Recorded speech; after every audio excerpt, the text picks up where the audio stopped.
Hey friends, this recipe is for the pork lovers. Let me show you how I prepare this succulent bone-in pork leg.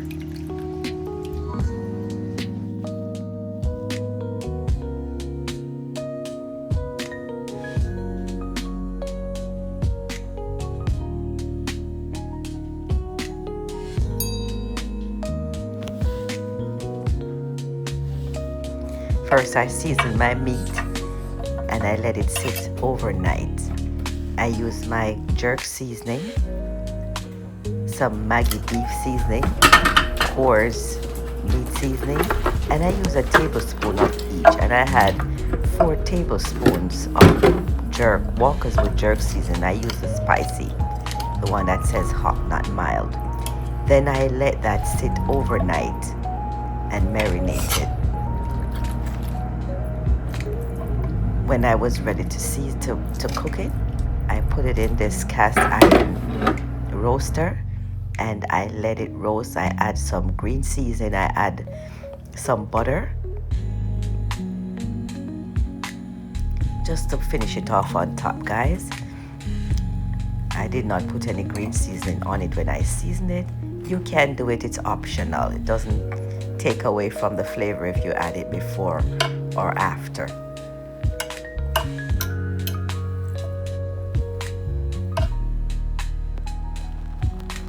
Then I went and pop it in the oven. I preheat my oven at 400 degrees and I let it remain in the oven for about an hour, and then I reduced my oven to 375. I just needed a slow cook, guys. After about an hour and a half, I take it out and I turn the meat over. I like to get the skin side up so that the skin can start getting brown and release its fat. It wasn't too much of a fatty piece of pork leg. And if you're eating pork leg and you don't want yours with bone, I love my pork leg. I like to have bones. I love to find those bones in the pork, and they have so much flavor and so much juice to render. Afterwards, I put it back in the oven and let it bake for another hour, and I checked it again. Just keep turning over that meat and making sure that the marinade, the green season, is just being right through and through the meat. Turning it skin side up, making sure that it's nice and brown and tender as you go. You don't cover it, just let it reduce all the way through. All those sauces reduce all the way through. Let me know how you like your pork, your skin, the pork skin, if you like with the skin on or skin off, and how do you like it. Some people like it more gelatinous, some folks like it a little bit more crispy. Let me know how you like yours. I'm about to do something different with this one, guys. So I let it bake until it's tender, not fall off the bone tender, but tender enough. As you can see, I'm making sure that all that sauce is reduced as if it's fried, guys. I wanted to get all that, fat and juiciness just cook right into it. As you can see, it's starting to get tender already. When it was nice and reduced to my liking, I remove all that meat and place it into a saucepan. After I place it in a saucepan, I change my oven temperature from bake, and I put it on air fry at 350 degrees so I can get all those nice skin a little bit more reduced and a little bit more crispy.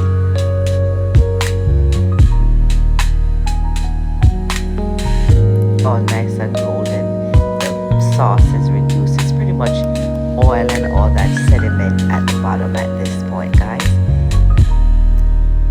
By the way, you can have this with a piece of bread on the side even before you finish preparing it for dinner. You can eat it right there. I put it back in. This is where I put it on the air fry, setting it at 350 degrees because I want it to crisp up some. Take a look, guys.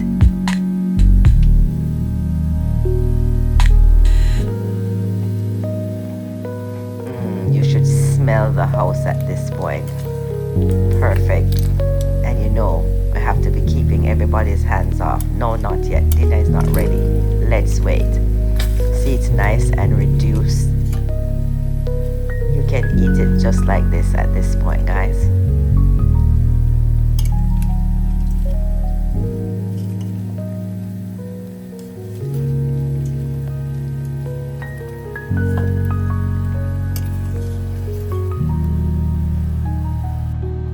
Now I'm going to be removing it from the skillet and I'm going to be placing it in the saucepan.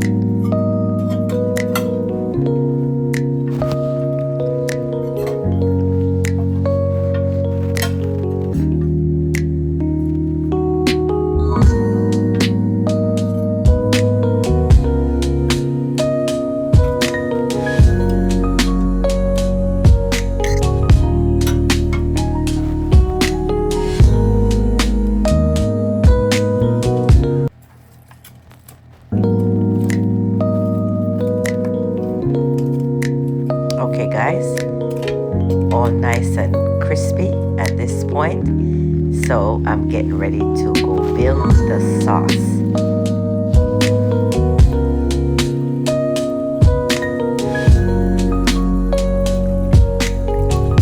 Look at that, guys. So tasty, so good. Now we're going to pour some water. I use hot water into my skillet, and all those residue is gonna make a burst of flavor, guys. So I'm starting to wake it up, getting it all nice and mixed in. Off camera I had added 4 tablespoons of ketchup. Then I add some more of the coarse meat seasoning. I add about half a teaspoon. Nice and soft and nice and after which I'm pouring it over the meat.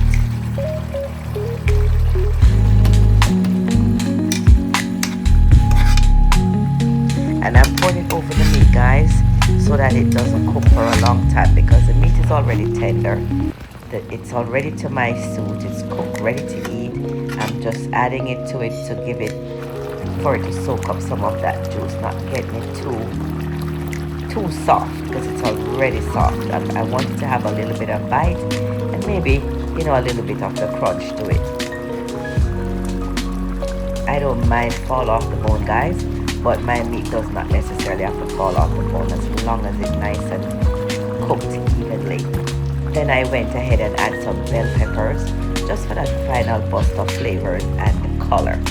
Drizzle with a little black pepper and garnish with a Scotch bonnet pepper. And look at that, guys.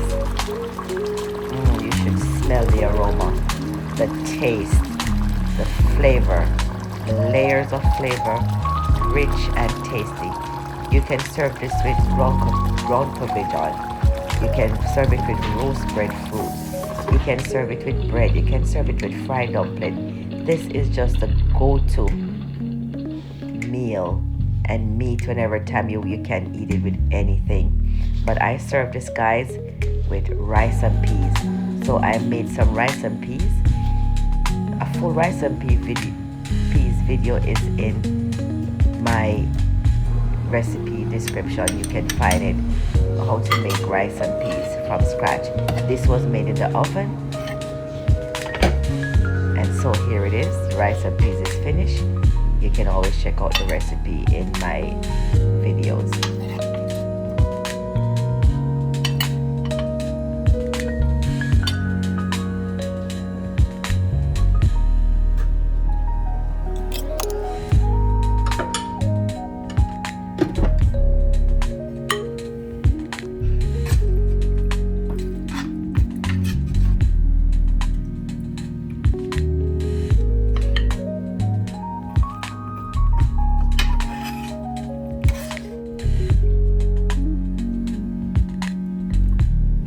how nice and juicy that is, guys.